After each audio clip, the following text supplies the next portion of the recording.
News ಕರ್ನಾಟಕದ ವೀಕ್ಷಕರೆಲ್ಲರಿಗೂ ಸ್ವಾಗತ. ನಾನು ನಿಮ್ಮ ಪ್ರೀತಿಯ ಗಣೇಶ್. ಇವತ್ತು ನಾವು ಕುದುರೆಮುಖ ಭಾಗದ ನಮ್ಮ ರೈತ ಮುಖಂಡರಾದ ನಮ್ಮ ಸುರೇಶ್ ಭಟ್ರು ನಮ್ಮ ಜೊತೆ ಇದ್ದಾರೆ. ಈ ಕೆಲವೊಂದು ಗೊಂದಲಗಳಿದ್ದಾವೆ. ಏನಂತ ಹೇಳಿದರೆ, ಈ ಕಸ್ತೂರಿ ರಂಗನ್ ಬಗ್ಗೆ ಮತ್ತು ಅರಣ್ಯ ಒತ್ತುವರಿ ಬಗ್ಗೆ ಯಾರಿಗೂ ಈ ಮಲೆನಾಡು ಭಾಗದಲ್ಲಿ ಸರಿಯಾದ ಮಾಹಿತಿ ಇಲ್ಲ. ಇವತ್ತು ಅವರನ್ನೇ ನಾವು ನೇರವಾಗಿ ಸಂದರ್ಶನ ಮಾಡ್ತಾ ಇದ್ದೀವಿ. ಅದ್ರ ಬಗ್ಗೆ ಅವರ ಹತ್ರ ಒಂದು ಡೀಟೇಲ್ಸ್ ಎಲ್ಲ ಅವ್ರು ಕೊಡ್ತಾರೆ. ಬಟ್ ಅವರಿಗೆಲ್ಲ ಗೊತ್ತಿದೆ. ಹಾಗಾಗಿ ಇವತ್ತು ನಮ್ಮ ಜೊತೆ ಸುರೇಶ್ ಭಟ್ರು ಇದ್ದಾರೆ. ನಮಸ್ಕಾರ ಸುರೇಶ್ ಭಟ್ರು. ನಮಸ್ಕಾರ. ಈಗಾಗಲೇ ಏನೋ ಇದು ಯಾಕೋ ಮಾಡ್ತಾರಂತ ಅನುಮಾನ ಜನರಿಗೆ ಬೇಡ. ಯಾಕಂತ ಹೇಳಿದ್ರೆ ಹೋರಾಟ ಮತ್ತು ನಮ್ಮ ಪರಿಶ್ರಮದಿಂದ ಈಗ ನನ್ನ ಜೀವನಮಾನದ ಒಂದು ಉದಾಹರಣೆ ಕೊಡಬೇಕು ಅಂತ ಹೇಳಿದ್ರೆ, ಗಣಿಗಾರಿಕೆ ನಡೆದಾಗ ಏನು ಹೇಳ್ತಿತ್ತು ಅಂತ ಹೇಳಿದ್ರೆ, ಈ ಒಂದು ಸಣ್ಣ ರೀತಿಯಲ್ಲಿ ಹೋರಾಟ ಮಾಡಿದ್ರೆ ಏನು ಮುಚ್ಚಲಿ, ಅದು ಕೇಂದ್ರ ಸರ್ಕಾರ ಯೋಜನೆ ಮುಚ್ಚಲಿಕ್ಕೆ ಸಾಧ್ಯ ಇಲ್ಲ ಅನ್ನೋ ಒಂದು ಬಹಳ ನೆಗ್ಲೆಕ್ಟ್ ಆಗಿ ಮಾತಾಡ್ತಾ ಇದ್ರು. ಆದರೆ ನಮ್ಮ ಹೋರಾಟ ಅಂತ ಒಂದು ಗಣಿಗಾರಿಕೆಯನ್ನು ಮುಚ್ಚುವಂಥ ಸ್ಥಿತಿ ಬಂತು. ಇದು ನಮ್ಮ ಹೋರಾಟದ ಮೊದಲ ಗೆಲುವು. ಇನ್ನು ರಾಷ್ಟ್ರೀಯ ಉದ್ಯಾನ ತಗೊಂಡ್ರೆ ಅಲ್ಲಿ ಕೂಡ ನಾವು ಬಹಳ ಹೋರಾಟ ಮಾಡಿದ್ರು. ಅದಕ್ಕೆ ನಮ್ಮ ಇವರು ಕಲ್ಕುಳಿ ವಿಠಲವರು ಸಹಕಾರ ಕೊಟ್ಟರು. ಅನೇಕ ನಮ್ಮ ಕಳಸಭಾಗದಲ್ಲಿ ತುಂಬ ಸಹಕಾರ ಕೊಟ್ಟಿದ್ದಾರೆ. ಅದೇ ರಾಷ್ಟ್ರೀಯ ಉದ್ಯಾನ ವಿಚಾರದಲ್ಲಿ ಇರ್ಬೋದು ಅಥವಾ ಗಣಿಗಾರಿಕೆ ವಿಚಾರದಲ್ಲಿ ಇರ್ಬೋದು, ಸಹಕಾರ ಕೊಟ್ಟಿದ್ದಾರೆ. ಅದನ್ನೆಲ್ಲ ಅಂತ ಹೇಳೋಲ್ಲ. ಹಾಗಾಗಿ ಅದರಲ್ಲಿ ಕೂಡ ನಾವು ರಾಷ್ಟ್ರೀಯ ಉದ್ಯಾನದಲ್ಲಿ ನಮ್ಮ ಜನರು ಒಂದು ಕೆಲವು ಕುತ್ತಲಿಗೆ ಉರುಳಾಗಬೇಕು ಅಂತ ಒಂದು ಕಾನೂನು ಹೊರಗೆ ಬಂದು ಇವತ್ತು ನಾವು ಬದುಕಲಿಕ್ಕೆ ಅಥವಾ ನಮ್ಮ ಹಕ್ಕಳನ್ನ ಉಳಿಸಿದ್ದೇವೆ. ಹಾಗೆ ಇವತ್ತು ಈ ಕಸ್ತೂರಿ ರಂಗನ್ ವರದಿ ವಿಚಾರದಲ್ಲಿ ಕೂಡ ಯಾಕೆ ಇವ್ರು ಹೀಗೆ ಮಾಡ್ತಿದ್ದಾರೆ ಅನ್ನೋ ಒಂದು ಅನುಮಾನ ಅಥವಾ ಇದು ನಿಮ್ಗೆ ಬರ್ಬೋದು. ಆದರೆ ನಾವು ಪ್ರಯತ್ನ ಪಟ್ಟಾಗ, ಜನರು ಒಗ್ಗಟ್ಟಾದಾಗ, ನಾವು ಯಾವುದೇ ಆ ಪಕ್ಷ ಈ ಪಕ್ಷ ಅಂತ ನೋಡದೆ, ಈಗ ಇದು ರೈತರ ಉಳಿವು, ನಾಗರಿಕರ ಉಳಿವು, ಹಳ್ಳಿಗಳ ಉಳಿವು, ಊರಿನ ಉಳಿವು.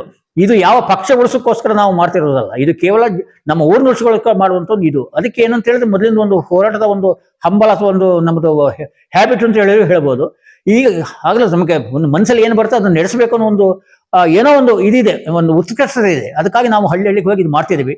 ದಯವಿಟ್ಟು ಯಾರು ಕೂಡ ಇದನ್ನು ನೀವು ಅಪಾರ್ಥ ಮಾಡಿಕೊಳ್ಳದೆ, ನೀವೆಲ್ಲರಿಗೂ ನಮಗೂ ಬೆಂಬಲ ಕೊಟ್ಟು ನೀವು ಕೂಡ ಕೈಲಾಷ್ಟು ಆಕ್ಷೇಪಣೆಯನ್ನು ಸಲ್ಲಿಸಿದ್ರೆ, ನಾಳೆ ಕಸ್ತೂರಿ ರಂಗನ್ ವರದಿಯನ್ನು ಕೂಡ ನಾವು ಈ ಮಲೆನಾಡು ಬಗ್ಗೆ ಬರೆದಂಗೆ ಅದನ್ನು ತಡಿಬೋದು ಅನ್ನೋ ಒಂದು ಭಾವನೆ ನನಗೆ ಇದೆ. ಯಾಕಂದ್ರೆ ಈಗಾಗಲೇ ಕೆಲವು ಹೋರಾಟ ನಾವು ಜಯಗಸಿಯಿಂದ ಮುಂದೆ ಕೂಡ ಆಗತ್ತೆ.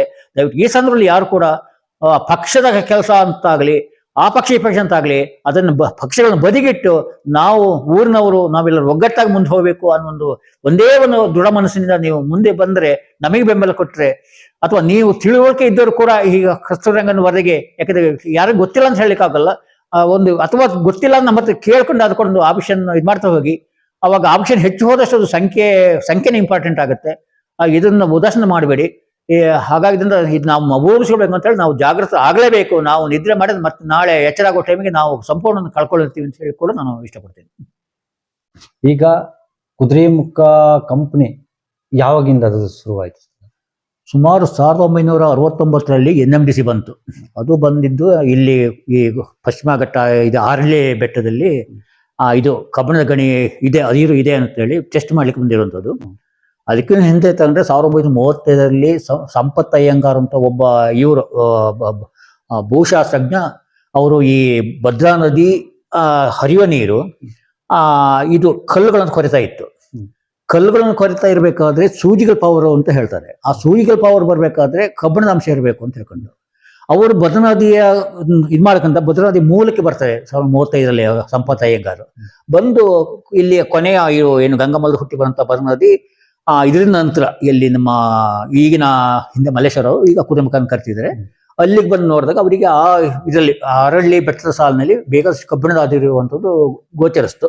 ಹಾಗೆ ಸರ್ಕಾರಕ್ಕೆ ವರದಿ ಕೊಟ್ಟಿದ್ರು. ಅದು ಸುಮಾರು 1969 ತನಕನ ಸರ್ಕಾರ ಏನು ಅಂತ ಇದು ಮಾಡಿರಲಿಲ್ಲ. 1969ರಲ್ಲಿ NMDCನ ಪರೀಕ್ಷಾರ್ಥಗೋಸ್ಕರ ಕಳಿಸ್ತು. ಅವಾಗ ಜಪಾನ್ ಮತ್ತು ಇರಾನಿನ ಜಪಾನ್ ದುಡ್ಡಿನ ತಗೊಂಡಿತ್ತು. ಅದು ಪರೀಕ್ಷೆ ಆದ ನಂತರ ಆಮೇಲೆ ಮತ್ತೆ ಯಾಕೋ ನಿಂತೋಯ್ತು. ಅದಕ್ಕೆ ಹಣಕಾಸು ಸರ್ಕಾರಕ್ಕೆ ಒದಗಿಸಲು ಸಾಧ್ಯ ಆಗಿಲ್ಲ. ಅನಂತರದಲ್ಲಿ ಇರಾನ್ ಬಂಡವಾಳನ ಹೂಡಿತು. ಇರಾನ್ ಬಂಡವಾಳ ಹೂಡಿದಾಗ 1975ರಲ್ಲಿ KOCL ಇಲ್ಲಿ ಸ್ಥಾಪನೆ ಆಯ್ತು. ಅಂದ್ರೆ ಅದು ಸರ್ಕಾರದ ಸೆಮಿ ಗವರ್ಮೆಂಟ್, ಅಂದ್ರೆ ಸರ್ಕಾರದ ಒಂದು ಭಾಗ, ಸ್ವಾಯತ್ತತೆ ಅದಕ್ಕಿರುತ್ತೆ. 75ರಿಂದ ಕನ್ಸ್ಟ್ರಕ್ಷನ್ ಶುರು ಮಾಡಿ 78ರಿಂದ ಅದು ಪ್ರೊಡಕ್ಷನ್ ಪ್ರಾರಂಭ ಮಾಡಿತು. 70 ಪ್ರೊಡಕ್ಷನ್ ಅಂತ ಹೇಳಿದ್ರೆ ಅವರು ಅಷ್ಟರೊಳಗೆ 3 ವರ್ಷದ ಕನ್ಸ್ಟ್ರಕ್ಷನ್ ಅಲ್ಲಿ ಏನೇನು ಮಾಡೋದು ಅಂತ ಹೇಳಿದ್ರೆ, ಒಂದು ಆರಳ್ಳಿ ಬೆಟ್ಟದ ಸಾಲಿನಿಂದ ಅಲ್ಲಿನ ಓರ್ ಅಂದ್ರೆ ರಫ್ ಓರ್, ಅದು ಬಂಡೆ ಇರ್ತಿತ್ತು. ಅಲ್ಲಿ ಬೆಟ್ಟಗಳಲ್ಲಿ ಕ್ರಶ್ಗಳನ್ನು ಮಾಡಿದ್ರು ಆ ಬಂಡೆಗಳನ್ನ ಪುಡಿ ಮಾಡಲಿಕ್ಕೆ. ಆ ಪುಡಿಯಾದ ಅದರಿಂದ ಅವರನ್ನ ಬಂಡೆ ಪುಡಿ ಮಾಡ್ಕೊಂಡು ಇದು ಮಿಕ್ಸೆಡ್ ಅದೇನು ಪ್ಯೂರ್ ಇದಲ್ಲ, ಪ್ಲಾಂಟ್ ಕಟ್ಟಿದ್ರು. ಆ ಪ್ಲಾಂಟಿಗೆ ಬಂದು ಪ್ಲಾಂಟಲ್ಲಿ ಪ್ಯೂರಿಫಿಕೇಶನ್ ಆಗ್ತಿತ್ತು. ನೀರು ಮತ್ತು ಇದನ್ನ ಇದು ಮಾಡಿದಾಗ, ಕಬ್ಬಿಣದ ಪುಡಿಯನ್ನು ಇದು ಮಾಡಿದಾಗ ಪ್ಯೂರ್ ಕಬ್ಬಿಣವನ್ನ ಎಳ್ಕೊಳ್ತಿತ್ತು, ಕೆಸರಿನ ಅಂಶ ಹೋಗ್ತಿತ್ತು. ಆ ಕೆಸರಿನ ಅಂಶ ಹೋಗ್ಲಿಕ್ಕೆ ಲಕ್ಕಿ ಅಣೆಕಟ್ಟಿನ ಕಟ್ಟಿರುವಂಥದ್ದು. ಲಕ್ಕಿ ಅಣೆಕಟ್ಟು ಕೂಡ ಅದು 2 ಉದ್ದೇಶ ಕಟ್ಟಿದ್ದಾರೆ. ಒಂದು ವೇಸ್ಟ್ ಹೋಗಿ ಅಲ್ಲಿ ತುಂಬಿಕೊಳ್ಳಿಕ್ಕೆ, ಮತ್ತೊಂದು ನೀರು ಇಲ್ಲಿಗೆ ಇದಕ್ಕೆ ಬರ್ಬೇಕಾಗಿತ್ತು, ಇಲ್ಲಿ ಕ್ಲಿಯರೆನ್ಸ್ಗೂ ಬರ್ಬೇಕಾಗಿತ್ತು. ಆಮೇಲೆ ಅವರು ಇಲ್ಲಿಂದ ಮಂಗಳೂರು ಸರಬರಾಜು ಮಾಡುವಂತ ಒಂದು ವ್ಯವಸ್ಥೆ ಯಾವ ತರ ಮಾಡಿದ್ರು ಅಂತ ಹೇಳಿದ್ರೆ, ಆ ಪೈಪ್ ಲೈನ್ ಹಾಕಿದ್ರು. ಪೈಪ್ ಲೈನ್ ಅಂದ್ರೆ ಒಂದು ಸುಮಾರು 2-3 ಅಡಿ 2 ಅಡಿ ಇದರದ ವ್ಯಾಸದ ಪೈಪ್ ಲೈನ್ ಹಾಕಿ ನೀರು ಮತ್ತು ಕಬ್ಬಿಣದ ಪುಡಿಯನ್ನು ಮಿಕ್ಸ್ ಮಾಡಿ ಮಂಗಳೂರು ಬಂದರಿಗೆ ಅಲ್ಲಿ KOC ಅಲ್ಲಿ ಇದಿತ್ತು, ಫ್ಯಾಕ್ಟ್ರಿ ಇತ್ತು, ಅದು ಬೇಕಾದ ವ್ಯವಸ್ಥೆಗಳಲ್ಲಿ ಮಾಡ್ಕೊಂಡ್ರು, ಅಲ್ಲಿ ಸಪ್ಲೈ ಮಾಡ್ತಾ ಇದ್ರು. ಸುಮಾರು 78ರಿಂದ ಸುಮಾರು ಅವರಿಗೆ 1999 ತನಕ ಮಾತ್ರ ಅವ್ರಿಗೆ ಪರ್ಮಿಷನ್ ಇದ್ದಿದ್ದು. 69ರಿಂದ 99 ತನಕ 30 ವರ್ಷ ಗಣಿಗಾರಿಕೆಗೆ ಅನುಮತಿಯನ್ನು ಕೇಂದ್ರ ಸರ್ಕಾರ ನೀಡಿತ್ತು. 99ರಲ್ಲಿ ಯಾವಾಗ ಗಣಿಗಾರಿಕೆಗೆ ಅನುಮತಿ ಇದಾಯ್ತು, ಅವಾಗ ಒಂದೊಂದೇ ವರ್ಷ ಮುಂದುವರ್ಷ ಹೋಗಿ ಮಾಡಿದ್ರು. ಆದ್ರೆ ಆಗ್ಲೇ ಅವರು ಏನ್ ಮಾಡಿದ್ರು ಅಂತ ಹೇಳಿದ್ರೆ, ನೆಲ್ಲಿಬೀಡು ಗಂಗಡಿಕಲ್ಲಿನ ಗಣಿಗಾರಿಕೆ ಮಾಡಬೇಕು ಅಂತ ಹೇಳಿ ಇಲ್ಲಿ ನೆಲ್ಲಿಬೀಡಿನಲ್ಲಿ ಪರೀಕ್ಷಾರ್ಥ ಗಣಿಗಾರಿಕೆ ಮಾಡಿದ್ರು. ನೆಲ್ಲಿಬೀಡು ಪರೀಕ್ಷಾರ್ಥ ಗಣಿಗಾರಿಕೆ 8 ಕೋಟಿ ರೂಪಾಯಿ ಖರ್ಚು ಮಾಡಿದ್ದಾರೆ. ಸುಮಾರು 80 ಪ್ಲೇಸ್ಗಳಲ್ಲಿ ಸುಮಾರು 80 ಅಡಿಯಿಂದ ಸುಮಾರು 150 ಅಡಿ ಒಳಗೆ ಕೊರೆದು, ಈ ಬೋರ್ವೆಲ್ ಕೊರೆದು ಎಷ್ಟು ಪ್ರಮಾಣದ ಕಬ್ಬಿಣ ಇದೆ ಅಂತ ಕೂಡ ಕಂಡುಹಿಡಿದ್ದಾರೆ. ಇಲ್ಲಿ ನೆಲ್ಲಿಬೀಡು ಒಂದು ಗುಡ್ಡಗಳಲ್ಲಿ ಸಿಗುವಂತ ಕಬ್ಬಿಣ ಅಂತ ಹೇಳಿದ್ರೆ 6 ದಶಲಕ್ಷ ಟನ್ ಕಬ್ಬಿಣ ಅಂದ್ರೆ ಅವರು 6 ವರ್ಷದಲ್ಲಿ ಮುಗಿಸಿ ಬಿಡ್ತಿದ್ರು. ಅನಂತರಲ್ಲಿ ಇದರಲ್ಲಿ ವೈಮಾನಿಕ ಇತ್ತೀಚಿನ ಒಂದು ಆಧುನಿಕ ಇದರಲ್ಲಿ ಕಂಡು ಹಿಡಿದಿರುವಂತದ್ದು ಅಂತ ಹೇಳಿದ್ರೆ, ಅಲ್ಲಿ 4 ದಶಲಕ್ಷ ಟನ್ ಕಬ್ಬಿಣ ಗಂಗಡಿಕಲ್ಲಿದೆ ಅಂತ ಕೂಡ ಒಂದು ವರದಿ ಇದೆ. ಆದ್ರೆ ನಾವಾಗ ನೆಲ್ಲಿಬೀಡು ಗಣಿಗಾರಿಕೆ ಮಾಡಕ್ ಬಂದಾಗ, ಯಾಕಂದ್ರೆ ನಾವು ನೆಲ್ಲಿಬೀಡು, ಕೆಂಗನಕೊಂಡ, ಜಾಂಬಳೆ ಇಂಥವೆಲ್ಲ ನೆಲ್ಲಿಬೀಡು ಬುಡದಲ್ಲೇ ಬರ್ತಾ ಇತ್ತು. ಆಮೇಲೆ ಅವರು ಕಂಪನಿಯವರು ಸ್ವಲ್ಪ ಏನು ಆಡಿದ ಮಾತು ಉಳಿಸ್ಕೊಳ್ತಿರ್ಲಿಲ್ಲ. ಏನಾದ್ರು ಒಂದು ಮಾತು ಕೊಟ್ರೆ ಸ್ಥಳೀಯರು ಸ್ವಲ್ಪ ನೆಗ್ಲೆಕ್ಟ್ ಮಾಡ್ತಾ ಇದ್ರು. ಈ ಸ್ಥಳೀಯರ ಬಗ್ಗೆ ಯಾವುದೇ ಒಂದು ಗೌರವ ಆಗಲಿ ಅಥವಾ ಸ್ಥಳೀಯರಿಗೆ ಉದ್ಯೋಗ ಕೊಡುವಂಥದ್ದಾಗ್ಲಿ ಏನೂ ಇರಲಿಲ್ಲ. ಅವ್ರು ಏನಿದ್ರು ತಮಿಳುನಾಡು, ಕೇರಳ, ಮಹಾರಾಷ್ಟ್ರ, ಉತ್ತರ ಭಾರತ ಇವ್ರನ್ನೇ ತಂದು ಹೆಚ್ಚಾಗಿ ಇಲ್ಲಿ ಇದು ಮಾಡ್ತಾ ಇದ್ರು, ಕೆಲಸಕ್ಕೆ ಸೇರಿಸ್ಕೊಳ್ತಾ ಇದ್ರು, ಅಫಿಷಿಯಲ್ ಕೂಡ ಅವ್ರಿಗೆ ಕೊಡ್ತಾ ಇದ್ರು. ನೆಲ್ಲಿಬೀಡು ಗುಡ್ಡಕ್ಕೆ ಬಂದಾಗ ನಾವು ಅದನ್ನು ವಿರೋಧಿಸಲು ಶುರು ಮಾಡಿದ್ವಿ. ಯಾಕಂತ ಹೇಳಿದ್ರೆ ಇದು ಇಲ್ಲಿ ಬಂದ್ರೆ ನಮ್ಮ ಜನಜೀವನ ಹಾಳಾಗುತ್ತೆ ಅಂತ ಹೇಳ್ಕೊಂಡು, ಅಷ್ಟು ನಮ್ಮ ಜೊತೆಗೆ ಪರಿಸರವಾದಿಗಳು ಕೂಡ ಸೇರ್ಕೊಂಡ್ರು, NGOಗಳು, ಅದು ಹುಲಿ ಯೋಜನೆಯವರು. ಅವರು ಏನು ಹೇಳು ಅಂತ ಹೇಳಿದ್ರೆ, ನಾವು ಅವಾಗ ಅವರಿಗೆ ಸಪೋರ್ಟ್ ಮಾಡುದು. ಯಾಕಂತ ಹೇಳಿದ್ರೆ ನಮಗೆ ನೆಲ್ಲಿಬೀಡು ಗುಡ್ಡಕ್ಕೆ ಬಂದ್ರೆ ನಮ್ಮ ಜೀವನ ಹಾಳಾಗುತ್ತೆ ಅಂತ ಹೇಳ್ಕೊಂಡು ಇದು ಮಾಡುದು. ಮತ್ತು ಪರಿಸರದ ಕಾಳಜಿ ಬಂದಿದೆ ಆಗ ನಮಗೆ. ಯಾಕಂತ ಹೇಳಿದ್ರೆ ಬೆಟ್ಟಗಳು ಹೇಗೆ, ಆ ಬೆಟ್ಟಗಳ ಕೆಲಸ ಏನು, ಅಥವಾ ಈ ಗುಡ್ಡಗಳು ಮಟ್ಟ ಹೊಡಿತಾ ಹೋದ್ರೆ ಸಮಸ್ಯೆ ಏನಾಗುತ್ತೆ ಅನ್ನುವ ಒಂದು ಯೋಚನೆ ನಮಗೆ ಅವಾಗ ಬಂತು, ಒಂದು ತಿಳುವಳಿಕೆ ಬಂತು. ಏನಂತೇಳಿ, ಈ ಗುಡ್ಡ ಬೆಟ್ಟಗಳು, ಪಶ್ಚಿಮ ಘಟ್ಟದ ಗುಡ್ಡ ಬೆಟ್ಟಗಳು ಹೇಗೆ ಕೆಲಸ ಮಾಡ್ತವೆ ಅಂತ ಹೇಳಿದ್ರೆ, ಒಂದು ನೀರಿನ ಟ್ಯಾಂಕ್ ಟೈಪ್ ಕೆಲಸ ಮಾಡ್ತವೆ. ಆ ಗುಡ್ಡ ಬೆಟ್ಟಗಳು ಇದ್ರೆ ಮಾತ್ರ ಬಿದ್ದ ಮಳೆ ನೀರನ್ನ ಸ್ಟಾಕ್ ಮಾಡ್ಕೊಂಡು ನಿರಂತರವಾಗಿ ಬೇಸಿಗೆ ಹರಿಸ್ತವೆ. ಒಂದ್ ವೇಳೆ ನೀವು ಆ ಗುಡ್ಡಗಳನ್ನ ಮಟ್ಟ ಹೊಡಿತಾ ಹೋದ್ರೆ ಆ ನೀರ್ನ ಸ್ಟಾಕ್ ಮಾಡೋ ಸಾಮರ್ಥ್ಯ ಕಮ್ಮಿ ಆಗುತ್ತೆ. ಆಗ ನಾವು ಒಂದು ಹೇಗೆ ಹೋರಾಟ ಮಾಡಿದ್ರೆ, ನಾವು ಫಸ್ಟ್ ಇದರಲ್ಲಿ ಗಂಗಡಿಕಲ್ ಗಣಿಗರಾಗಬಾರ್ದು ಅಂತ ಹೇಳ್ಕೊಂಡು ಅಲ್ಲಿ ಕಲ್ಕುಳಿ ವಿಠ್ಠಲ ಹೆಗಡೆ ಅವರು ಇದರಲ್ಲಿ ಶೃಂಗೇರಿಲಿ ಆಗ್ಲೇ ತುಂಗಮಲ ಉಳಿಸಿ ಹೋರಾಟ ಅಂತೇಳಿ ಪ್ರಾರಂಭ ಮಾಡಿದ್ರು. ಅನಂತರ ನಾವು ಈಗ ನೆಲ್ಲಿಬೀಡು ಹೋಗೋ ಸಂದರ್ಭದಲ್ಲಿ ನಾವು ಕೂಡ ಅವ್ರ ಸೇರ್ಕೊಂಡು, ಅವಾಗ ಅನಂತರದಲ್ಲಿ ಭದ್ರ ಉಳಿಸಿ ಹೋರಾಟ ಕೊಟ್ಟರು ಅಂತ ಹೇಳ್ಕೊಂಡು ನಾವು 2 ಕಡೆ ಸೇರ್ಕೊಂಡು ಮಾಡ್ಕೊಂಡು ಅವಾಗ ಏನ್ ಮಾಡೋದು ಅಂತ ಹೇಳಿದ್ರೆ, ನದಿ ಜಾತ ಅಂತ ಹೇಳ್ಕೊಂಡು ನದಿಯ ಸಡಿಯಲ್ಲಿರುವಂತಹ ರೈತರುಗಳನ್ನ ಎಲ್ಲ ಅವ್ರಿಗೆ ಮನವರಿಕೆ ಮಾಡ್ತಾ ಹೋದ್ರು. ಈ ತರ ಗಣಿಗಾರಿಕೆ ಮಾಡ್ತಾ ಇರೋದ್ರಿಂದ ಮುಂದಿನ ಭವಿಷ್ಯದಲ್ಲಿ ನದಿಗಳೇ ಬತ್ತಿ ಹೋಗ್ತವೆ ಅನ್ನೋದನ್ನ ಅವ್ರಿಗೆ ಹೇಳ್ತಾ ಬಂದು, ಅವಾಗ ರೈತರು ಕೂಡ ನಮಗೆ ಬಹಳ ಬೆಂಬಲ ಕೊಟ್ಟರು. ಒಂದು ಕಡೆಯಿಂದ ಹುಲಿ ಯೋಜನೆ ಮಾಡೋದ್ರೆ ಸುಪ್ರೀಂ ಕೋರ್ಟ್ಗೆ ಹೋದ್ರು. ಅವರು ಹೇಳಿದ್ರು ಕೂಡ ಏನ್ ಹೇಳ್ತಾರೆ ಅಂತ ಹೇಳಿದ್ರೆ, ಅರಣ್ಯ ಕಾಯ್ದೆಗಳಿಂದ ಇದು ಬೃಹತ್ ಗಣಿಗಾರಿಕೆಯನ್ನು ಮುಚ್ಚಲಿಕ್ಕೆ ಸಾಧ್ಯ ಇಲ್ಲ. ಏನಿದ್ರು ಕೂಡ ರಾಷ್ಟ್ರೀಯ ಉದ್ಯಾನ ಕಾಯ್ದೆಗಳು ಬಂದ್ರೆ ಇದನ್ನ ಖಂಡಿತವಾಗಿ ಈ ಪಶ್ಚಿಮ ಘಟ್ಟ ಉಳಿಸುವ ಒಂದು ಯೋಜನೆ ಬರುತ್ತೆ. ಪಶ್ಚಿಮ ಘಟ್ಟ ಉಳಿಸುವ ಯೋಜನೆ ಬಂದ್ರೆ ಗಣಿಗಾರಿಕೆ ಕೂಡ ಕಳಿಸಬಹುದು ಅನ್ನೋ ಇದು ನಮಗೆ ಅವರು ಮಾಹಿತಿ ಕೊಟ್ಟಿದ್ರು. ಅದಕ್ಕೆ ಜನರ ಭಾವನೆ ತಪ್ಪು ಏನಿದೆ ಅಂತ ಹೇಳಿದ್ರೆ, ಗಣಿಗಾರಿಕೆ ಹೋರಾಟ ಆಯ್ತು, ಗಣಿಗಾರಿಕೆ ನಡೀತಿದ್ರೆ ನಮ್ಮ ಜೀವನ ಸುಖವಾಗಿರ್ತಿತ್ತನೋ, ಈಗ ರಾಷ್ಟ್ರೀಯ ಉದ್ಯಾನ ಬಂತು ನಮಗೆ ತೊಂದರೆ ಆಗ್ತಿದೆ ಅನ್ನೋ ಭಾವನೆ ಅವರಲ್ಲಿದೆ. ಆದ್ರೆ ನಿಜವಾಗ್ಲಿ ಕುದುಂಬಕ ರಾಷ್ಟ್ರೀಯ ಉದ್ಯಾನ ಬಂದಿರುವಂತದ್ದು ಕುದುಂಬಕ ಗಣಿಗಾರಿಕೆ ಬೋರಿಸುವ ಉದ್ದೇಶ ಮೇಲೆ ಹೊರತುವೆ ಯಾವುದೇ ಇದಕ್ಕಲ್ಲ. ಅದು ಆ ಉದ್ದೇಶನೇ ಇಲ್ಲಿ ರಾಷ್ಟ್ರೀಯ ಉದ್ಯಾನ ಘೋಷಣೆ ಮಾಡಿರುವಂತದ್ದು. ಅಂದ್ರೆ ಜನರಲ್ಲಿ ಇದು ಗೊತ್ತಿಲ್ಲ, ಒಂದು ತಪ್ಪು ಕಲ್ಪನೆ ಇದೆ. ಅನಂತರದಲ್ಲಿ ರಾಷ್ಟ್ರೋದ್ಯಾನ ಹೋರಾಟದ ಕೂಡ ನಾವು ಮಾಡಿಕೊಂಡು ಜನರ ಒಂದು ಇದನ್ನ ಏನು ಅವರ ಹಕ್ಕುಗಳನ್ನ ಉಳಿದಿದೆ. ಯಾಕಂದ್ರೆ ನಾವು ಕೂಡ ಬರೀ ಗಣಿಗಾರಿಕೆ ಹೋರಾಟ ಮಾಡ್ತಾ ಕೂತ್ಕೊಳ್ಳಿಲ್ಲ, ರಾಷ್ಟ್ರೋದ್ಯಾನ ಹೋರಾಟ ಕೂಡ ಮಾಡಿದೇವೆ. ಯಾಕಂದ್ರೆ ಯಾವುದೇ ಕಾರಣಕ್ಕೂ ಒಕ್ಕಲು ಎಬ್ಸಬಾರದು ಅಂತ ಹೇಳಿದ್ದು.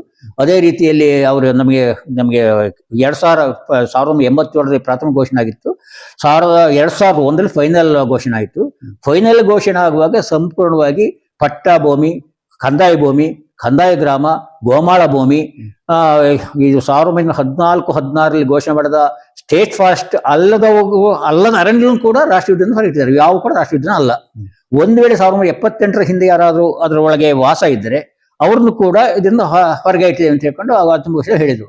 ಆಮೇಲೆ ಒಂದು ವೇಳೆ ಸ್ವಾಯಿಚ್ಛೆಯಿಂದ ಹೋಗೋರಿದ್ರೆ 1980 ಹಿಂದೆ ವಾಸ ಮಾಡೋದಿದ್ರೆ ಅವ್ರ ಖಾತೆ ಗೀತೆ ಏನೂ ಇಲ್ಲ ಅಂತಂದ್ರು ಕೂಡ ಅವ್ರಿಗೆ ಖಾತೆದಾರರ ಸರಿಸಮಾನವಾಗಿ ಪರಿಹಾರ ಕೊಡಬೇಕು ಅಂತ ಕೂಡ ಸರ್ಕಾರ ಒಂದು ಅಂತಿಮ ಘೋಷಣೆಯಲ್ಲಿ ಸ್ಪಷ್ಟವಾಗಿ ಹೇಳಿದೆ.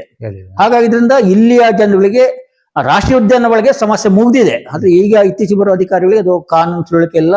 ಹಾಗಾಗಿ ಅವರು ಏನೋ ತಿಳ್ಕೊಂಡಿದ್ದಾರೆ, ನಾವು ಅಧಿಕಾರಗಳನ್ನು ಕಂಡು ಅವರಿಗೆ ಏನು ಹಿಂದೆ ಸರ್ಕಾರ ಆದೇಶ ಮಾಡಿದ್ರೆ ಅವನು ತಿಳಿಸ್ತಿದ್ದೇವೆ.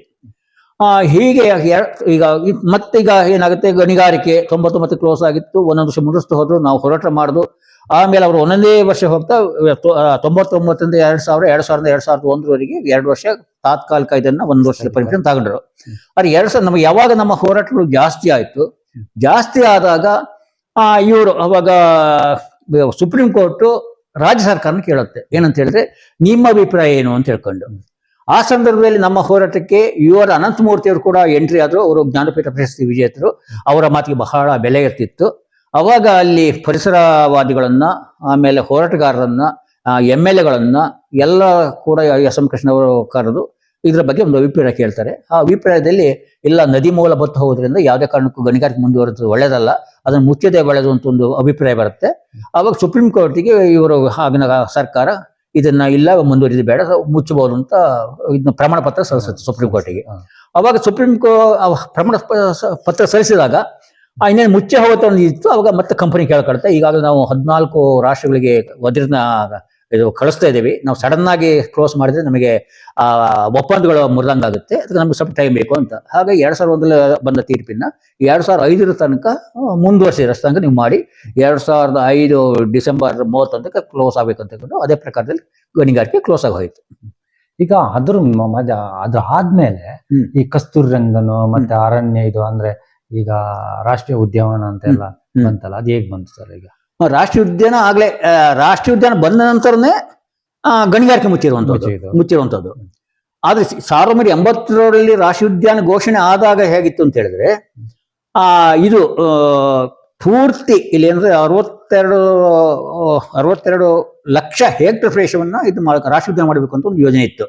ಅದು ಒಳಗೆ ಬರುವಂತ ಎಲ್ಲ ಕಂದಾಯ ಗ್ರಾಮದಲ್ಲಿ ವಾಸದಕ್ಕಂತ ಎಲ್ಲರನ್ನು ಒಕ್ಕಲೆಬ್ಸಿ ಹೊರಗಡೆ ಹಾಕ್ಬೇಕು ಅಂತ ಒಂದು ಯೋಜನೆ ಇತ್ತು. ಆವಾಗ ಏನಾದ್ರು ಈ ಹೋರಾಟಗಳು ಬಿಗಿ ಆದಾಗ ಮತ್ತೊಂದು ಕಡೆಯಿಂದ ಆ ಸಂದರ್ಭದಲ್ಲಿ ನಕ್ಸಲ್ ಪ್ರವೇಶ ಆಯಿತು, ಪಶ್ಚಿಮ ಘಟ್ಟದ ನಕ್ಸಲ್ ಪ್ರವೇಶ ಆಯ್ತು. ಯಾಕಂತ ಹೇಳಿದ್ರೆ ಮುಗ್ಧರನ್ನ, ಅದರಲ್ಲಿ ಹೆಚ್ಚಾಗಿ ಗಿರಿಜನರಿದ್ರು, ಮುಗ್ಧರನ್ನ ಇದನ್ನ ಸಮುದ್ರದಿಂದ ಮೀನು ಎತ್ತಿ ಹೊರಗೆ ಹಾಕಿ ಹೇಗೆ ವಿಲಿ ಒದ್ದಾಡ್ತಾರೋ ಅದೇ ರೀತಿ ಇಲ್ಲಿ ಗಿರಿಜನ ಕೂಡ ಹೊರಗೆ ಹಾಕಿದ್ರೆ ಅವರು ಖಂಡಿತ ಬದುಕೋದು ಸಾಧ್ಯ ಇಲ್ಲ, ಅವರು ಇಲ್ಲಿ ಉಳಿಲೇಬೇಕು ಅಂತ ಹೇಳುವ ಒಂದು ಕಾರಣದಿಂದ ಅವರು ಪ್ರಬಲವಾದ ನಕ್ಸಲ್ ಹೋರಾಟ ಶುರು ಮಾಡಿದ್ರು. ಅವಾಗ ಸ್ವಲ್ಪ ಸರ್ಕಾರ ಕೂಡ ನಾವು ಏನ್ ಮಾಡ್ತಿದ್ವಿ ಅಂತ ಹೇಳಿದ್ರೆ, ಈ ಪ್ರಜಾಪ್ರಭುತ್ವ ವಿಧಾನದಲ್ಲಿ ಬೀದಿ ಹೋರಾಟ ಮಾಡ್ತಿದ್ವಿ, ನಾವೇನು ಆತರ ಪ್ರಬಲವಾದ ಹೋರಾಟಕ್ಕೆ ಇಳಿದಿರ್ಲಿಲ್ಲ. ಆದ್ರೆ ನಮ್ಮ ಹೋರಾಟಕ್ಕೆ ಸಿಕ್ಕಿದ ಇದು ಅಂತ ಹೇಳಿದ್ರೆ ಒಂದು 10-20% ಪ್ರಯೋಜನ ಸಿಕ್ಕಿತ್ತು, ಆದ್ರೆ 100% ಸಿಕ್ಕಿರ್ಲಿಲ್ಲ. ಯಾವಾಗ ಇವರು ನಕ್ಸಲ್ ಪ್ರವೇಶ ಆದಾಗ ಸರ್ಕಾರಕ್ಕೆ ಇದಿನ್ನು ಬೆಳೀತಾ ಹೋಗುತ್ತೆ, ಇನ್ನು ಸಮಸ್ಯೆ ಜಾಸ್ತಿ ಅಂತ ಹೇಳ್ಕೊಂಡು ಅವಾಗ ನಾವು ಬರೀ ಮನವಿ ಕೊಡೋದಷ್ಟೆಲ್ಲ ಸಲಹೆನ ಕೊಡ್ತಾ ಇದ್ದು. ನಾವೇನು ರಾಷ್ಟ್ರೀಯ ಉದ್ಯಾನ ನಾವು ಬೇಡ ಅಂತ ಹೇಳೋದಿಲ್ಲ, ಆ ರಾಷ್ಟ್ರೀಯ ಉದ್ಯಾನದಲ್ಲಿ ಯಾರನ್ನು ಒಕ್ಕಲೆಬ್ಸಬಾರ್ದು, ಅವ್ರ ಹಕ್ಕುಬಾರ್ದನ್ನು ರಕ್ಷಿಸಬೇಕು ಅಂತ ಹೇಳಿದ್ದು. ಆ ಸಂದರ್ಭದಲ್ಲಿ ಸೆಟಲ್ಮೆಂಟ್ ಅಧಿಕಾರಿಯಾಗಿ ಆಗಿನ AC ಚಿಕ್ಕಮಗಳೂರು ಉಪವಿಭಾಗಾಧಿಕಾರಿ AC ಅವ್ರನ್ನ ನೇಮಿಸಿದ್ರು ಸೆಟಲ್ಮೆಂಟ್ ಅಧಿಕಾರಿಗಳಿಗೆ. ಅವರು ಅಪ್ಪಯ್ಯ ಅಂತ ಕೊಳನವರಿದ್ರು, ಅವ್ರಿಗೂ ಮಲ್ನಾಡ ಬಗ್ಗೆ ಸಂಪೂರ್ಣ ಮಾಹಿತಿ ಇತ್ತು. ಹಾಗೆ ಅವರು ತಮ್ಮ ಇದರಲ್ಲಿ ವರದಿಯಲ್ಲಿ, ಸರ್ಕಾರದ ವರದಿಯಲ್ಲಿ ಕ್ಲೀನಾಗಿ ಇದನ್ನು ಜನರ ಅವಸ್ಥೆಯನ್ನು ಹೊರತುಪಡಿಸಬೇಕು, ಆಮೇಲೆ ಇವರಿಗೆ ಎಲ್ಲ ಹಕ್ಕುಗಳನ್ನ ಕೊಡಬೇಕು, ಅಭಿವೃದ್ಧಿಗೆ ತೊಡಕು ಮಾಡಬಾರ್ದು, ಆಮೇಲೆ ಇವರ ಗಡಿಗಳು ಕೂಡ ಅರಣ್ಯ ಇಲಾಖೆಯವರು ಸ್ಪಷ್ಟಪಡಿಸಿಲ್ಲ ಅನ್ನೋದು ಎಲ್ಲ ಸಂಪೂರ್ಣವಾಗಿ ಅವರು ಬಹಳ ಚೆನ್ನಾಗಿ ಬರ್ದ ಇದನ್ನ. ಅದು ಇವತ್ತು ಅಂತ ಹೇಳಿದ್ರೆ ನಿಜವಾಗ್ಲೂ ಅರಣ್ಯ ಇಲಾಖೆಯವರು ರಾಷ್ಟ್ರೀಯ ಉದ್ಯಾನದ ಇದ್ರಲ್ಲಿ ಬಿಟ್ಟ ಪ್ರದೇಶದಲ್ಲಿ ವಾಸ ಮಾಡೋದಕ್ಕೆ ಒಂದು ಚೂರು ರಿಸ್ಕ್ ಮಾಡೋಗಿಲ್ಲ, ಅಷ್ಟು ಇದರಲ್ಲಿ ಇದೆ.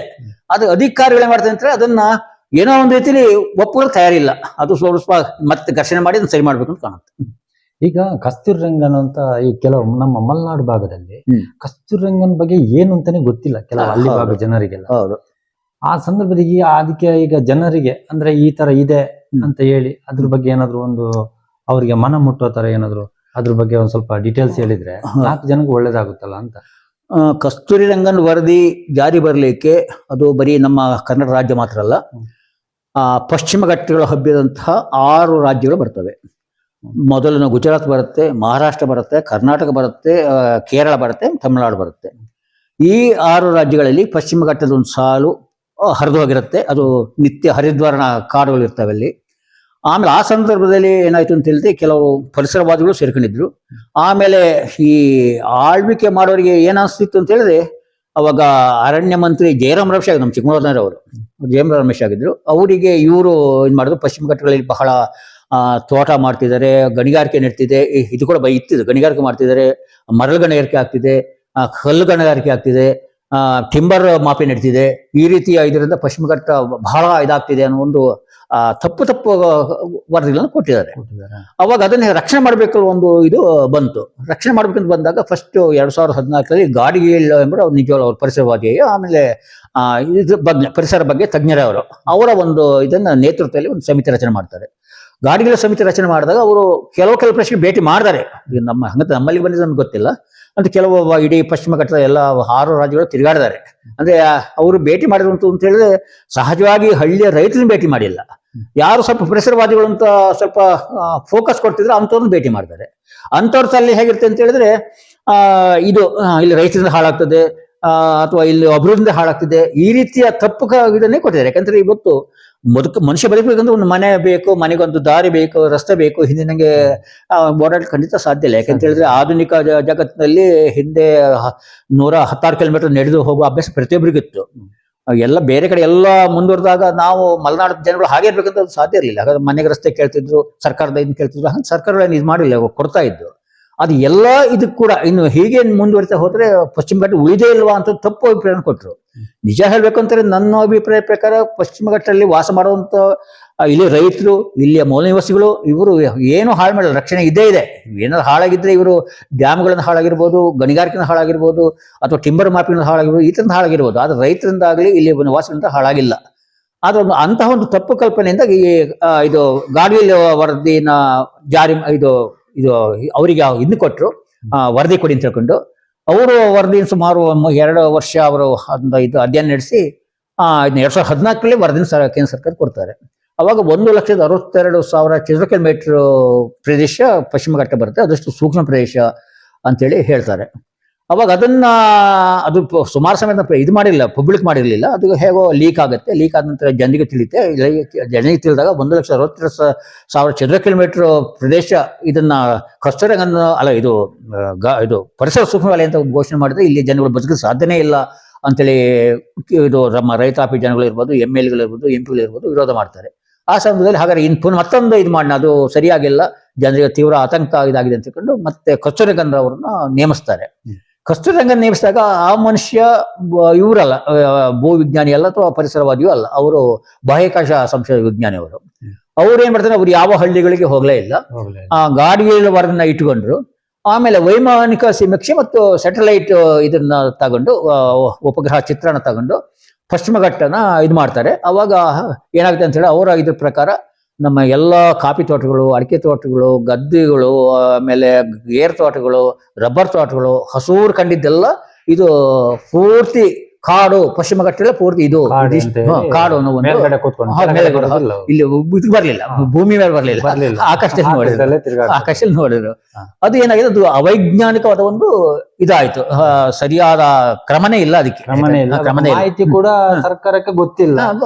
ಅಧಿಕಾರಿಗಳಿಗೆ ಒಂದ್ ಲೆಕ್ಕದಲ್ಲಿ ಅವರಿಗೆ ಸೂಚನೆ ಕೊಡ್ತಾರೆ. ಅವರು ಬಂದು ಅಲ್ಲಿ ಭಾಗಕ್ಕೆ ಹೋಗ್ಬೇಕು, ಇಂಥ ಏರಿಯಾಕ್ಕೆ ಹೋಗಿ ಅದನ್ನ ಕ್ಲೀನ್ ಆಗಿ ನೋಡ್ಕೊಂಡು ಮಾಡ್ಕೊಂಡು ಬರ್ಬೇಕು ಅಂತ ಇವರಿಗೆ ಸೂಚನೆ ಕೊಟ್ಟಾಗ ಇವರು ಯಾವುದೇ ಕಾರಣಕ್ಕೂ ಅದಕ್ಕೆ ಸ್ಪಂದಿಸಲ್ಲ. ಮೇಲ್ಗಡೆನೆ ಬಂದು ನೋಡ್ತಾರೆ, ಎಲ್ಲಿ ಹಸಿರು ಕಾಣ್ತಾರೆ ಅದೆಲ್ಲ ಫುಲ್ಲು ಅರಣ್ಯದು ಮತ್ತೆ ಎಂತ ಅದು ಕಾಡು ಅಂತಾನೆ ಎಲ್ಲ ಬರ್ದು ಬಿಡೋದು ಅಷ್ಟೇ. ಹೌದು, ಆ ತರ ಆಗಿದೆ. ಆ ತರ ಅಂತಹ ಒಂದು ಅವೈಜ್ಞಾನಿಕವಾದ ವರದಿ ಬರಲಾಗಿ ಇವತ್ತು ಇಲ್ಲಿ ಮಲೆನಾಡಿನ ಜನರಿಗೆ ಕಷ್ಟ ಬಂದಿದೆ. ಆದ್ರೆ ಅವರು ಯಾವಾಗ್ಲೂ ಏನ್ ಮಾಡ್ತಾರೆ, 60 ವರ್ಷ ಕೊಟ್ಟು ಇದು ಹಾಕಿ ಆಕ್ಷೇಪಣೆ ಹಾಕಿ, ಇದು ಈಗ ನಡೀತಿರುವಂತದ್ದು 2014 ನಾವು ಆಕ್ಷೇಪಣೆ ಸಲ್ಲಿಸ್ತೇವೆ, 17 ಒಂದ್ಸರಿ ಆಕ್ಷೇಪಣೆ ಸಲ್ಲಿಸ್ತೇವೆ, 18 ಒಂದ್ಸರಿ ಆಕ್ಷೇಪಣೆ ಸಲ್ಲಿಸ್ತೇವೆ, ಮತ್ತು ಮಧ್ಯದಲ್ಲಿ 2 ಸಾರಿ ಬಿಡುಗಡೆ ಮಾಡಿತ್ತು. ಅದು ಬಹುಶಃ ನಮಗೆ ಗಮನಕ್ಕೆ ಬರಲೇ ಇಲ್ಲ. ಇದು 6ನೇ ಸಾರಿ ಈಗ ಕಸ್ತೂರಂಗನ ವರದಿ ಬಗ್ಗೆ ಆಕ್ಷೇಪಣೆ ಕೇಳ್ತಿರುವಂತದ್ದು. ಈಗ ನಾವು 6ನೇ ಸಾರಿ ಆಕ್ಷೇಪಣೆ ಸಲ್ಲಿಸಿದ್ದೇವೆ. ಅಷ್ಟರೊಳಗೆ ಅವ್ರು ಏನ್ ಮಾಡಿದ್ರು ಅಂತ ಹೇಳಿದ್ರೆ, 5ನೇ ಸಾರಿಯಲ್ಲಿ ಒಂದು ಸಂಜಯ್ ಸಿಂಗ್ ಕುಮಾರ್ ಅಂತ ಹೇಳಿದ್ರೆ ಒಬ್ಬರನ್ನ ಈ ಪ್ರತಿ ರಾಜ್ಯಗಳಿಗೆ ಹೋಗಿ ಆ ಸಮಿತಿಗಳನ್ನು ರಚನೆ ಮಾಡಿಕೊಂಡು ಪ್ರತಿ ರಾಜ್ಯಗಳಿಗೆ ಹೋಗಿ ಅಲ್ಲಿಯ ಸ್ಥಳೀಯವಾಗಿ ನೀವು ಇದು ಮಾಡಬೇಕು, ಗ್ರಾಮ ಸಭೆಗಳನ್ನು ಇದು ಮಾಡಬೇಕು, ಜನಾಭಿಪ್ರಾಯ ಪಡಬೇಕು ಅಂತ ಹೇಳಿದ್ರು. ಅವ್ರು ಯಾವ ಕರ್ನಾಟಕ ರಾಜ್ಯದಲ್ಲಿ ಯಾವ ಪ್ರದೇಶಕ್ಕೂ ಭೇಟಿ ಕೊಟ್ಟಿದ್ದಿಲ್ಲ. ಇನ್ನೊಂದು ನಮ್ಮ ಗ್ರಹಚಾರಕ್ಕೆ ಕರ್ನಾಟಕದಲ್ಲಿ ಹೆಚ್ಚು ಪ್ರದೇಶ ಇದು ಪಶ್ಚಿಮ ಘಟ್ಟಕ್ಕೆ ಒಳಪಡುತ್ತಂಥದ್ದು. ಯಾಕಂದ್ರೆ 20,668 ಚದರ ಕಿಲೋಮೀಟರ್ ನಮ್ಮ ಕರ್ನಾಟಕದಲ್ಲಿ ಇರುತ್ತೆ, 17,000 ಚದರ ಕಿಲೋಮೀಟರ್ ಮಹಾರಾಷ್ಟ್ರದಲ್ಲಿ ಇರುತ್ತೆ. ಇದರಲ್ಲಿ ಗುಜರಾತ್ ಬರೀ 6,000 ಚದರ ಕಿಲೋಮೀಟರ್ ಇದೆ. ಇದು ತಮಿಳುನಾಡು ಬರೀ 5,000 ಚದರ ಕಿಲೋಮೀಟರ್ ಇದೆ. ಕೇರಳದಿಂದ 7,000 ಚದರ ಕಿಲೋಮೀಟರ್ ಇದೆ. ಅದು ನಮ್ಮ ಗ್ರಹಚಾರ ವಶಾತ್ ಕರ್ನಾಟಕದಲ್ಲೇ ಹೆಚ್ಚಿನ ಪ್ರದೇಶ ಈ ಪಶ್ಚಿಮ ಘಟ್ಟ ಇರುವಂಥದ್ದು. ಮತ್ತೆ ಈ ವರದಿಯಲ್ಲಿ ಜಾಸ್ತಿ ಪ್ರದೇಶವನ್ನ ಘೋಷಣೆ ಮಾಡಿದ್ದಾರೆ. ಈಗ ಏನಾಗಿದೆ ಅಂತ ಹೇಳಿದ್ರೆ, ಈಗ ಮತ್ತೆ ಆ ವಿಷಯ ತಗೊಂಡಿದ್ದಾರೆ. ಈಗ ಮತ್ತೆ ಆ ಉದ್ದೇಶದಲ್ಲಿ ನಾವು ಇವತ್ತು ಏನ್ ಮಾಡ್ತೀವಿ ಅಂತ ಹೇಳಿದ್ರೆ, ಹೆಚ್ಚು ಇದು ಹೋಗಿ ಆಕ್ಷೇಪಣೆಗೆ ಹೋಗಲಿ, ಯಾರು ಒಪ್ಪಲಿಕ್ಕೆ ಸಾಧ್ಯ ಇಲ್ಲ, ಇದು ಬಂದ್ರೆ ರೈತರು ಬದಲಿಗೆ ಸಾಧ್ಯ ಇಲ್ಲ.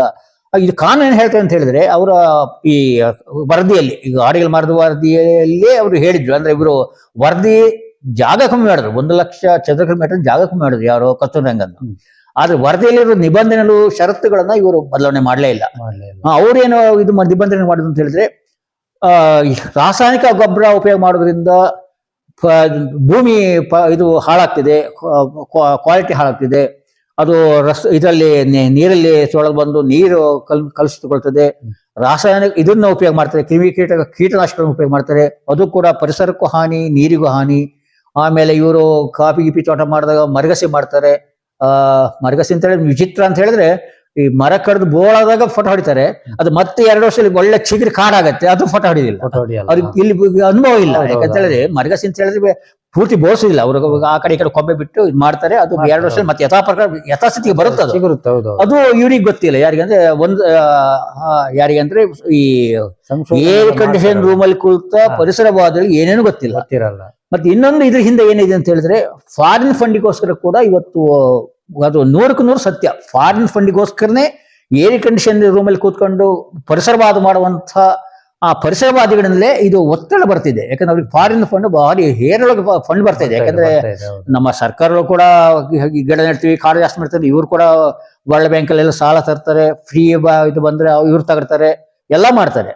ನಿಜವಾಗಿ ಪರಿಸರ ಉಳಿಸುವಂತವ್ರು ಇಲ್ಲಿ ಸ್ಥಳೀಯರು, ಅದು ಇವ್ರ ಗಮನಕ್ಕೆ ಬಂದಿಲ್ಲ. ಹಾಗಾಗಿ ನಾವು ಇವತ್ತೇನಾಗಿದೆ ಅಂತ ಹೇಳಿದ್ರೆ, ಜನಜಾಗೃತಿ ಆಗಬೇಕಾಗಿದೆ. ಜನರಿಗೆ ಗೊತ್ತಾಗ್ತಿಲ್ಲ ಇಲ್ಲಿ ಏನ್ ಬಂದಿದೆ ಅಂತ ಹೇಳ್ಕೊಂಡು. ಈಗ ವರದಿ ಹೇಳುತ್ತೆ ಮರಗಸಿ ಮಾಡಬಾರ್ದು, ಮಾಡೋದಿದ್ರೆ ನೀವು ಇದು ಕಸ್ತೂರಂಗನ್ ವರದಿಯ ಪ್ರಾಧಿಕಾರ ಅಂತ ರಚನೆ ಮಾಡ್ತಾರೆ, ಅದ್ರ ಪರ್ಮಿಷನ್ ತಗೊಳ್ಬೇಕು. ರಾಸಾಯನಿಕ ಗೊಬ್ಬರ ಉಪಯೋಗ ಮಾಡಲೇಬಾರದು, ಏನಿದ್ರು ಹಿಂದಿನ ರೀತಿಯಲ್ಲಿ ಸಾವಯವ ಕೃಷಿ ಮಾಡಬೇಕು. ಇದನ್ನ ನೀವು ಕೀಟನಾಶಕ ಬಳಸಲೇಬಾರದು ಅಂತ ಹೇಳ್ತಾರೆ. ಆಮೇಲೆ ಇನ್ನು ರೈತರು ಈ ಜರ್ಸಿ ಅಥವಾ ಈ ಬೇರೆ ತಳಿ ಜಾತಿ ಜಾನುವಾರು ಸಾಕೋ ಹಾಗಿಲ್ಲ. ಅವ್ರು ಏನಿದ್ರು ಮಲೆನಾಡು ಗಿಡಗಳನ್ನು ಮಾತ್ರ ಸಾಕ್ಬೇಕು, ಅದು ಕೂಡ ಕಟ್ಟಿ ಸಾಕ್ಬೇಕು, ಮೇಲಕ್ಕೆ ಬಿಡಬಾರ್ದು. ಇದು ರೈತರ ಮೇಲೆ ಹೇರುವಂತ ಒಂದು ಇದು ನಿರ್ಬಂಧಗಳು. ಇನ್ನು ಅಭಿವೃದ್ಧಿ ವಿಚಾರ ತಗೊಂಡ್ರೆ, ಈಗ ಏನಿರುತ್ತೋ ಅದೇ ಇರಬೇಕು.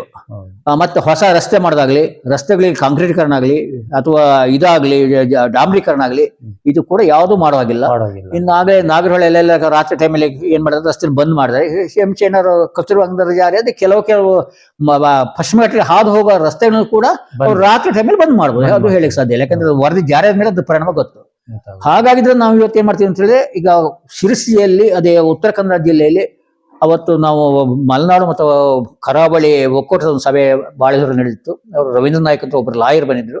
ಅವರು ಅವತ್ತು ಸ್ಪಷ್ಟ ಹೇಳಿದ್ರು, ಮನೆ ಭೇಟಿ ಕೊಟ್ಟು ನಾವು 1 ಲಕ್ಷ ಇದನ್ನ ಇಡೀ ಉತ್ತರ ಕರ್ನಾಟಕ ಜಿಲ್ಲೆಯಲ್ಲಿ 1 ಲಕ್ಷ ಆಕ್ಷೇಪಣೆ ನಾವು ಸಲ್ಲಿಸಿದ್ವಿ.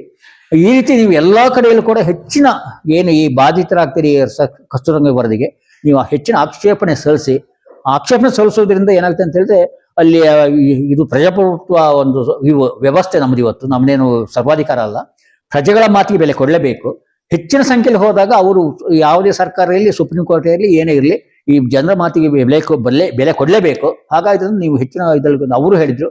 ಆಮೇಲೆ ಇಲ್ಲಿ ನಮ್ಮಲ್ಲಿ ಏನಾಗುತ್ತೆ, ಸ್ವಲ್ಪ ತಿಳುವಳಿಕೆ ಕಮ್ಮಿ ಇದೆ, ಜನರಿಗೆ ವಿದ್ಯೆ ಕಮ್ಮಿ ಇದೆ, ತಿಳುವಳಿಕೆ ಕಮ್ಮಿ ಇದೆ. ಇದು ಕಮ್ಮಿ ಇರೋದ್ರಿಂದ ಸ್ವಲ್ಪ ನಮಗೆ ತಿಳ್ಕೊಂಡಾದ್ರೂ ಕೂಡ ಹೋಗಿ ಒಂದು ಹಳ್ಳಿಗೆ ಹೋಗಿ ಸ್ವಲ್ಪ ಆದಷ್ಟು ಹೋಗ್ಲಿ ಅನ್ನೋ ಉದ್ದೇಶ ನಾವೀಗ ನಾನು, ನಮ್ಮ ಸುಜಿತ್ರವರು, ಶ್ರೀನಿವಾಸ್ ಪೂಜಾರವರು, ಇನ್ನು ನಮ್ಮ ಜೊತೆಗೆ ಇನ್ನು ಪಾಪ ಕೆಲವು ನಿಜವಾಗ್ಲೂ ಉತ್ಸಾಹ ಇರುವಂತಹ ಹೋರಾಟದಲ್ಲಿದ್ದಂಥವ್ರು ತುಂಬಾ ಬರ್ತಿದ್ರು. ಹುಡುಗರು ಕೆಲವು ಯುವಕರು ನನಗೆ ಖುಷಿ ಆಗ್ತಿದೆ. ನಂಗೆ ವಯಸ್ಸಾಗಿದೆ, ನಾನು ಯಾವತ್ತು ನಂದು ಖಾಲಿ ಆಗ್ತಾ ಗೊತ್ತಿಲ್ಲ, ಆದ್ರೆ ಹುಡುಗರು ಮುಂದೆ ಬರ್ತಿದ್ದಾರೆ. ಈಗ ಸುಜಿತ್ ಇರ್ಬೋದು, ಶ್ರೀನಿವಾಸ್ ಇರ್ಬೋದು, ಇನ್ನು ನಮ್ಮ ಜೊತೆ ಹುಡುಗರಿದ್ದಾರೆ.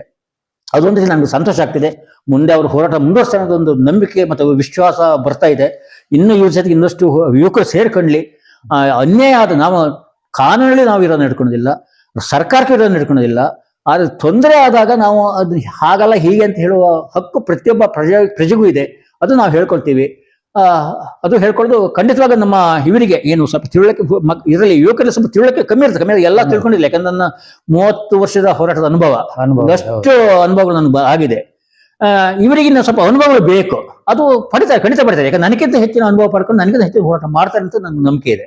ಈಗ ಮಲ್ನಾಡ್ ಜನಗಳು ಏನಂತ ಹೇಳಿದ್ರೆ ಅವ್ರಿಗೆ ಅಂದ್ರೆ ತೀರಾ ಬಡವರೇ ಇರೋದಿಲ್ಲ. ನಮ್ಮ ಮಲ್ನಾಡ್ ಭಾಗದಲ್ಲಿ ಕೃಷಿ ಮಾಡ್ಕೊಂಡಿದ್ದಾರೆ. ಹಲವು ಅಂದ್ರೆ ಈಗ ಕೆಲವು ನೋಡಿದ್ರೆ ಕಸ್ತೂರಿ ರಂಗನ್ ಆಯ್ತು, ಒತ್ತುವರಿ ಆಯ್ತು, ಬೇಸತ್ತು, ಪ್ರತಿಭಟನೆ ಎಲ್ಲಾ ಮಾಡ್ತಾ ಇದ್ದಾರೆ. ಆದ್ರೂ ಯಾಕೆ ಈ ಕೇಂದ್ರ ಸರ್ಕಾರ ಆಗ್ಲಿ ರಾಜ್ಯ ಸರ್ಕಾರ ಆಗ್ಲಿ ಅದ್ರ ಬಗ್ಗೆ ಗಮನ ಹರಿಸ್ತಾ ಇಲ್ಲ? ನಾನು ಹೇಳೋ ಪ್ರಕಾರ ಅಧಿಕಾರಿಗಳಿಗೂ ಕಾನೂನು ತಿಳುವಳಿಕೆ ಇಲ್ಲ, ಜನಪ್ರತಿನಿಧಿಗಳು ಅದಕ್ಕೆ ಮೊದಲೇ ಕಾನೂನು ತಿಳುವಳಿಕೆ ಇಲ್ಲ. ಉದಾಹರಣೆಗೆ ಈ ಅರಣ್ಯ ಹಕ್ಕು ಮಾನ್ಯತೆ ಕಾಯ್ದೆ ಬಂತು. ಅದರಲ್ಲಿ ಏನಿತ್ತು ಅಂತ ಹೇಳಿದ್ರೆ, ಪರಿಶಿಷ್ಟ ಪಂಗಡದವರಿಗೆ 2007 ಡಿಸೆಂಬರ್ 13 ಹಿಂದೆ ದಾಖಲೆ ಕೊಟ್ಟರೆ ಅವರಿಗೆ ಕೊಡಬೇಕು ಅಂತ ಇತ್ತು. ಉದಾಹರಣೆಗೆ ನಮ್ಮ ಸಂಸೆ ಗ್ರಾಮದಲ್ಲಿ ಇದ್ರ ಪ್ರಕಾರ ಪರಿಶಿಷ್ಟ ಪಂಗಡದವರಿಗೆ ನಾವು ಸುಮಾರು 72 ಜನಕ್ಕೆ ಹಕ್ಕು ಪತ್ರ ಕೊಡ್ಲಿಕ್ಕಾಯ್ತು. ಅದರಲ್ಲಿ ಸಾಧಾರಣ ಒಂದು 3 ಎಕರೆ 4 ಎಕರೆ ಮಾಡೋದೊಂದು ಹಿಡಿದು ಹೈಯೆಸ್ಟ್ ಅಂತ ಹೇಳಿದ್ರೆ 9 ಎಕರೆ ಭೂಮಿನ ಕೊಟ್ಟಿದ್ದೇವೆ. ಕೃಷಿ ಮಾಡಿದ್ರು, ಅದರಲ್ಲಿ ಇದೇನಿಲ್ಲ, ಒಳ್ಳೆ ಕೃಷಿ ಮಾಡಿದ್ರು ಅಂತ ಕೊಟ್ಟಿದ್ದೇವೆ. ಈಗೇನಾಗಿದೆ, ಇವರಿಗೆ ಇತರ ಪಾರಂಪರಿಕ ಅರಣ್ಯವಾಸಿಗಳು ಯಾವಾಗ ಏನು ಮಾಡೋದು ಅಂತ ಹೇಳಿದ್ರೆ 1930 ಹಿಂದಿನ ದಾಖಲೆ ಕೊಡ್ಬೇಕು ಅಂತ ಹೇಳಿದ್ರು. ಅದನ್ನ ನಾನು ಅವತ್ತೇ ಹೇಳಿದೆ, ಇದು ಇತರರಿಗೆ ಮಾಡಿದ ದ್ರೋಹ ಅಂತ. ಹಾಗಂತ ಮಾನವೀಯತೆ ಇದ್ದಿದ್ರೆ ಅಲ್ಲಿ ಇತ್ತು ಅವಕಾಶಗಳಿದ್ದು. ಒಂದು, ಅವರ ಹಿರಿಯ ಸ್ಟೇಟ್ಮೆಂಟ್ ತಗೊಳ್ಳಿ, ಇನ್ನು ಅವರ ನೆಟ್ಟ ಗಿಡಮರಗಳನ್ನ ನೋಡಿ, ಅಥವಾ ಅಲ್ಲಿ ಆ ಊರಿನಲ್ಲಿ ಏನಾದ್ರು ಸ್ಮಶಾನಗಳಿರ್ಬೋದು, ಕೆರೆಗಳಿರ್ಬೋದು, ಬಾವಿಗಳಿರ್ಬೋದು ಇಂಥ ನೋಡಿ ಅವಾಗ ಎಷ್ಟು ವರ್ಷ ಹಿಂದೆ ಗೊತ್ತಾಗುತ್ತೆ ಅಂತೇಳಿ ಇತ್ತು.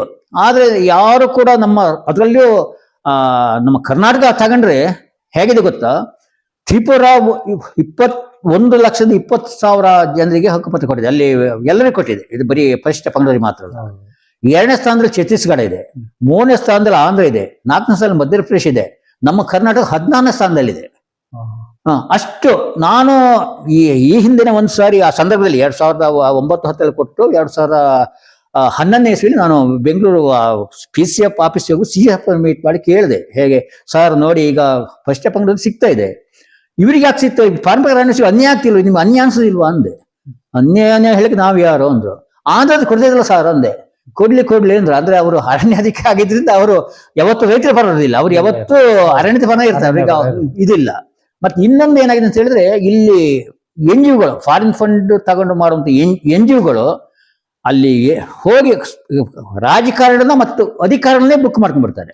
ಇದು ಯಾವುದೇ ಕಾರಣಕ್ಕೂ ಕೊಡಬಾರ್ದು ಅಂತ ಹೇಳ್ಕೊಂಡು ಅವ್ರು ಹೇಳ್ದಂಗೆ ಇವ್ರು ಕೇಳ್ತಾರೆ, ಯಾರು ರಾಜಕಾರಣಿಗಳು ಮತ್ತು ಅಧಿಕಾರಿಗಳು.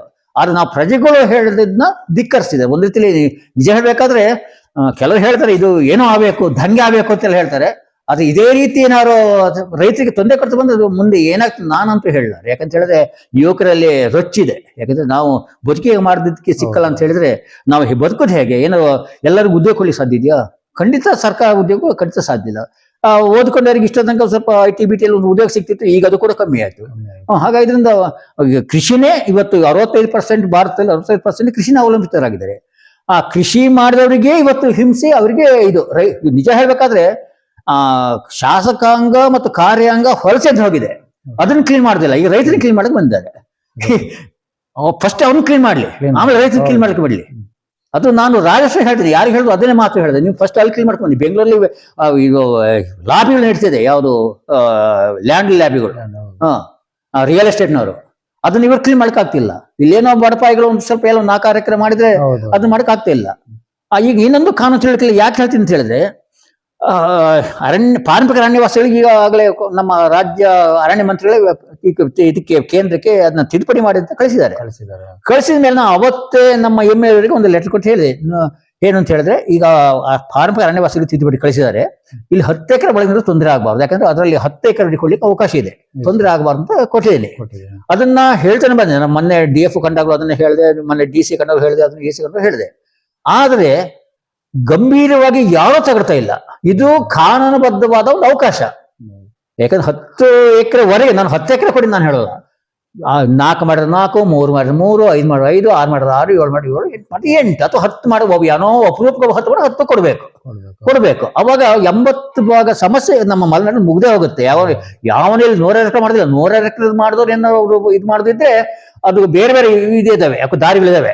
ಅವ್ರು ಆ ದಾರಿ ಹೊರಟು ಮಾಡಿ, ಯಾಕಂದ್ರೆ ಅವರು ದೊಡ್ಡವ್ರ ಬಿಡಕ್ಕೆ ಯಾರು ಹೋಗಲ್ಲ, ಹೋಗೋದೇ ಬಡವರು. ಹಾಗಾಗಿ ಇದರಲ್ಲಿ ಕಾನೂನುಬದ್ಧವಾಗಿ 10 ಎಕರೆ ಒಳಗೆ ಸರ್ಕಾರಗಳಾಗ್ಲಿ ಅರಣ್ಯ ಇಲಾಖೆ ಆಗಲಿ ಬರಲೇಬಾರದು. ನಾಳೆ ಯಾರೆಲ್ಲ ಇದಿಲ್ಲ ಅಂತ ಹೇಳಿ ನಾವು ಇದೇ ಇಂಥ ಯುವಕರನ್ನು ಸೇರಿಸ್ಕೊಂಡು ಅವರಿಗೆ ಇದನ್ನ ಮುಂದಿಟ್ಟು ಅದನ್ನ ಪ್ರತಿಭಟಿಸೋದು, ಇದು ಮಾಡುವಂಥದ್ದು ಅದೇನು ಕಾನೂನು ವಿರುದ್ಧವಲ್ಲ. ಕಾನೂನುಬದ್ಧವಾಗಿ ಅವ್ರಿಗೆ ಇರ್ಬೇಕಲ್ಲ. ನಾವು ಕಾನೂನುಬದ್ಧವಾಗಿದ್ದೇವೆ, ಅವರೇ ಕಾನೂನುಬದ್ಧವಾಗಿರಬಾರ್ದು ಅಲ್ವಾ? ಅದು ನಾವು ಇದು ಮಾಡಲೇಬೇಕಾಗುತ್ತದೆ. ಈಗ ಈ ಭಾಗದಲ್ಲಿ ಕೆಲವು ಕುದುರೆಮುಖ ಭಾಗದಲ್ಲಿ ಹಳ್ಳಿಗಳಿಗೆ ಕೆಲವು ಅದ್ರ ಬಗ್ಗೆ ಗೊತ್ತಿಲ್ಲಕ್ಕೆ ನೀವು ಕೆಲವೊಂದು ಅಲ್ಲಿ ನಿಮ್ಮ ಕೆಲಸಗಳನ್ನು ಬಿಟ್ಟು ನೀವು ಯುವಕರನ್ನೆಲ್ಲ ಕರ್ಕೊಂಡು ಹೋಗಿ ಕೆಲವು ಫಾರಂ ಫಿಲಪ್ ಮಾಡೋದು ಅದೆಲ್ಲ ಮಾಡಿಕೊಡ್ತಾ ಇದ್ದೀರಿ. ಎಷ್ಟು ಹಳ್ಳಿಗಳಿಗೆ ನೀವು ಹೋಗಿ ಬಂದ್ರಿ? ನಾವೀಗ ಪ್ರಾರಂಭ ಮಾಡಿದ್ದು ಕೆಂಗನಕೊಂಡ ಫಸ್ಟು, 2ನೇ ನೆಲ್ಲಿಬೀಡು, 3ನೇ ಮುಳ್ಳೋಡಿ, 4ನೇ ಜಾರ್ಕುಣಿ, 5ನೇ ಇಲ್ಲಿ ಮುರಳಿಮನೆ, 6ನೇ ಇದು ಹೊಸಮಠ, 7ನೇ ಕಲ್ಲಂಕಿ, ಹಾಗೆ ಇದು ಸುಮಾರು ಒಂದು 8-10 ಊರುಗಳನ್ನ ತಿರುಗಿದ್ದೇವೆ. ಈಗ ಒಂದು 600 ಹತ್ತಿರ ಆಪ್ಷನ್ ಆಗಿದ್ದಾವೆ. ಅಂದ್ರೆ ನಮ್ಮ ಉದ್ದೇಶ ಅಂತ ಹೇಳಿದ್ರೆ ಇಲ್ಲಿ ಒಂದು ಯಾವ ರೀತಿ ಆಪ್ಷನ್ ಹಾಕಂತ ಜನರಿಗೆ ಗೊತ್ತಿಲ್ಲ, ಮತ್ತೊಂದು ಪರಿಣಾಮದ ಬಗ್ಗೆ ಗೊತ್ತಿಲ್ಲ. ಆಮೇಲೆ ನಿಜ ಹೇಳ್ಬೇಕಾದ್ರೆ ನನಗೆ ಸುಜಿತ್ ಮತ್ತೆ ಶ್ರೀನಿವಾಸ್ ಪೂಜೆ ಬಗ್ಗೆ ಸಂತೋಷ ಆಗ್ತಿರೋದು ಏನು ಅಂತ ಹೇಳಿದ್ರೆ ಅವರು ಬಹಳ ಉತ್ಸಾಹದಲ್ಲಿ ಬರ್ತಿದ್ದಾರೆ. ಯಾಕಂದ್ರೆ ನಮಗೆ ವಯಸ್ಸಾಯ್ತು, ಸ್ವಲ್ಪ ಉತ್ಸಾಹ ಕಮ್ಮಿ ಆಗಿದೆ.